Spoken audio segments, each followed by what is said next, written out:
Hello everyone, welcome back to the channel. So today I'll tell you how to set automatic reply on WhatsApp Business.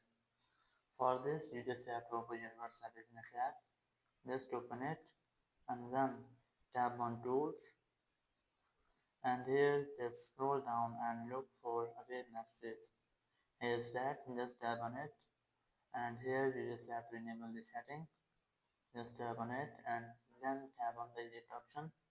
And here you can set your message you want to send. Just write it and then tap on OK. And here you just have to select the schedule. Just tap on it and then you can select the custom schedule outside of business hours and always send. I have selected this one, so just select this and then you can select your recipients. Just tap on it and here your recipients are available. You can select one. After that you just have to tap on save. Just tap on it and now your settings are saved.